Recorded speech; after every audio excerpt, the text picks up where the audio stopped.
Airport కు సంబంధించినటువంటి వరకు భూసేకరణ ఆల్మోస్ట్ పూర్తయింది. ఇంకా కొంతమంది రైతులతో కొంత లిటిగేషన్ ఉంది. చాలా మంది రైతులు ముందుకొచ్చి వాళ్ళు చెప్పింది రాష్ట్ర ప్రభుత్వ బాధ్యత. రైతులు అధికారులు చెప్పింది ఏంటంటే రైతులు ముందుకొచ్చారు, కొంతమంది రైతులు కోర్టుకెళ్లారు. దానికి సంబంధించి చట్టం ప్రకారం ముందుకెళ్తా ఉన్నాం.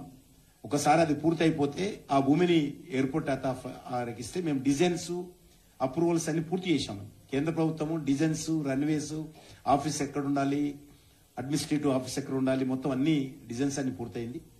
అది కాగానే వెంటనే ప్రధానమంత్రి గారి చేతుల మీదుగా భూమి పూజ చేయించాలి. రాష్ట్ర ప్రభుత్వానికి సంబంధించి ముఖ్యమంత్రి గారు వచ్చిన ముఖ్యమంత్రి గారు ప్రధానమంత్రి గారు కలిసి చేయాలనేది మా ఆలోచన. ఆ రకంగా వేగవంతంగా పూర్తి చేస్తాము తొందరగా. దానికి ముందు కొన్ని కంపెనీలతో కూడా మాట్లాడడం ప్రారంభించాము. ఎయిర్ లైన్స్ కంపెనీలతోటి ముందు ఏటీఆర్ నడుపుదాం అనేటువంటి ఆలోచన కంపెనీలకు ఉంది. ఎందుకంటే ప్రభుత్వ విమానాలు లేవు. ఇప్పుడు ఎయిర్పోర్ట్ కడతాం తప్ప విమానాలు నడపాల్సింది ప్రైవేట్ వాళ్ళే.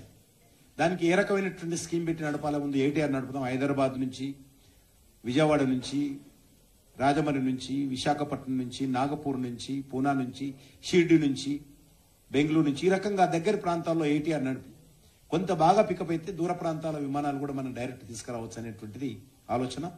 ఆ దూర ప్రాంతాలు పెద్ద విమానాలు దిగడానికి వీలుగానే ఎయిర్పోర్ట్ నిర్మాణం చేస్తాం.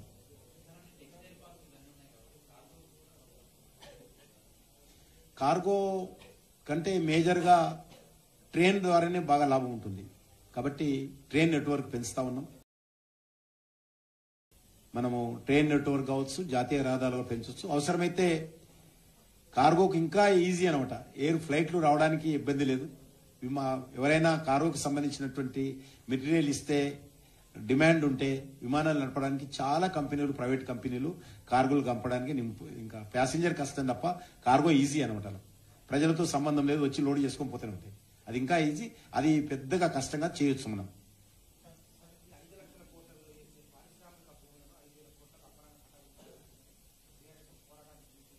మేము కూడా ఈరోజు మా అధ్యక్షుల వారు నిన్న చెప్పారు, నిన్న మీటింగ్ పెట్టుకున్నాం.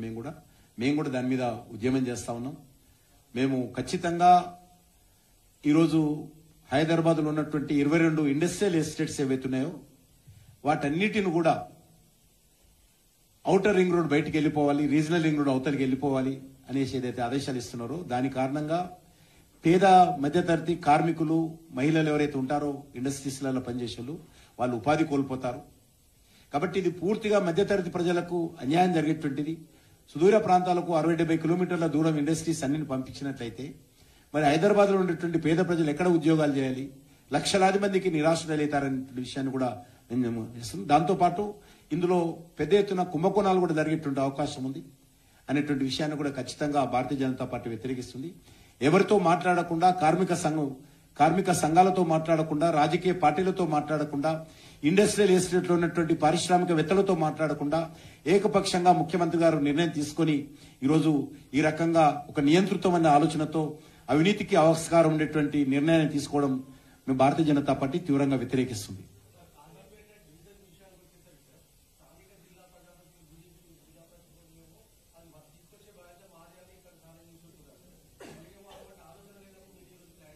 ఎప్పుడు వ్యక్తిగతంగా అడిగినప్పుడు ఇంకా నిర్ణయం చేయలేదన్నాం. ఏ రకంగా ఇంతవరకు చర్చ జరగలేదని చెప్పాము. ఇంకా చర్చ జరగనప్పుడు నేను ఒక్కటి చెప్పలేను కదా. ఏదైనా అడిగితే, ఏదైనా చెప్పితే చేసేటువంటి పార్టీ. ఈరోజు అది ఇక రాదు అని అనుకున్నటువంటి ఈరోజు రైల్వే మ్యానుఫ్యాక్చరింగ్ కోచ్ ఇండస్ట్రీ వచ్చింది. మనం టెక్స్టైల్ పార్క్ ఎవరు అడగల, మనంతా మోడీ గారు మేము అనుకొని మనకు ఆ వరంగల్కి తేవాలని తెచ్చాం. కాబట్టి ఈరోజు ఎయిర్పోర్ట్ అన్ని రకాలుగా వరంగల్ డెవలప్మెంట్ విషయంలో కట్టుబడి ఉన్నాము. ఈరోజు తెలంగాణలో ఒక 40 రైల్వే స్టేషన్స్, నేను ముందు కూడా చెప్పాను, ఇంతవరకు రాలేదు. 40 రైల్వే స్టేషన్స్ నాకు తెలిసినంత వరకు ఎక్కడ కూడా ఏకకాలంలో డెవలప్మెంట్ కోసం నిర్ణయం తీసుకోలేదు. తెలంగాణలో నరేంద్ర మోడీ గారి ప్రభుత్వం 40 రైల్వే స్టేషన్స్ డెవలప్ చేస్తుంది. సికింద్రాబాద్ రైల్వే స్టేషన్ 720 కోట్ల రూపాయలతో డెవలప్మెంట్ చేస్తాం. మీరు వస్తున్నప్పుడు పోతున్నప్పుడు చూడవచ్చు. 720 crores.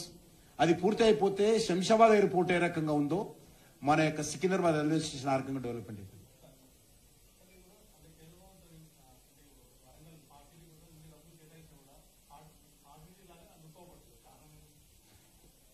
ప్రభుత్వము డబ్బులు ఇచ్చేది, దాన్ని ఎగ్జిక్యూట్ చేయాల్సిందంతా కూడా రాష్ట్ర ప్రభుత్వం. కేంద్ర ప్రభుత్వము దీన్ని ఎగ్జిక్యూట్ చేయదు. స్కీములు చెప్పి ఆ ఏ స్కీమ్లు ఎంత ఖర్చు పెట్టారని చెప్పి రాష్ట్ర ప్రభుత్వం ఇస్తుంది.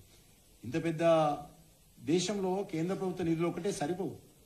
ఈ యొక్క వరంగల్ విషయంలో కూడా చాలా స్పష్టంగా నేను కోరుతా ఉన్నాను.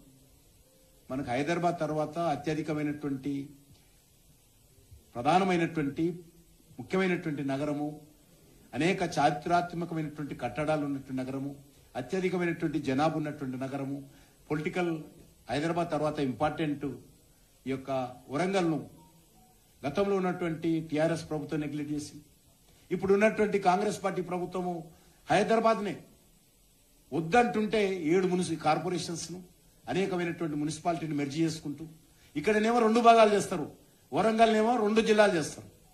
హన్మకొండ అదేవిధంగా వరంగల్ అని అక్కడనేమో ఉన్నటువంటివన్నీ కలిపి అక్కడ ప్రజలు వద్దంటుంటే మాకు ట్యాక్సులు పెరుగుతాయి, మాకు పనులు జరగడం లేదు, కార్పొరేషన్లు వద్దంటుంటే అక్కడనేమో కలుపుతారు, ఇక్కడనేమో విభజిస్తారు. కాబట్టి ఒక వివక్షత వరంగల్ పట్ల చాలా స్పష్టంగా ఉంది. నేను వరంగల్ ప్రజలను కూడా కోరుతా ఉన్నాను, ఇక్కడ రాజకీయాలకు అతీతంగా వరంగల్ అభివృద్ధి కోసం ముందుకు రావాల్సిన అవసరం ఉంది. నేను పార్టీ నాయకులను కూడా కోరుతా ఉన్నాను, ఖచ్చితంగా వరంగల్ అభివృద్ధి విషయంలో రానున్న రోజుల్లో ఖచ్చితంగా ముందుకు రావాలి, పోరాటాలు చేయాలని చెప్పి కోరుతా ఉన్నాను.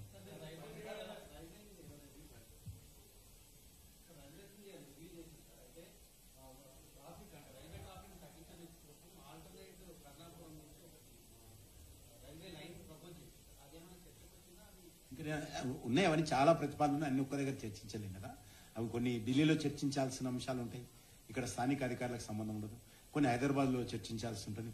మీకు అందరు తెలుసు, నేనే ప్రధానమంత్రి గారితో మాట్లాడి మన ట్రైబల్ యూనివర్సిటీ మన ములుగులో సుమారు 1000 కోట్ల రూపాయలతోటి ట్రైబల్ యూనివర్సిటీ కూడా ఈరోజు పనులు ప్రారంభమైనాయి. ఫైనల్ డిజైన్స్ పూర్తయితే దాన్ని కూడా ప్రధానమంత్రి గారితో భూమి పూజ చేయిస్తాం. అది కూడా మనకు తెలంగాణలో ఒక మణిహారంగా ఈ యొక్క ట్రైబల్ యూనివర్సిటీగా రాబోతుందనే విషయాన్ని కూడా ఈ సందర్భంగా మీకు మనం చేస్తాం.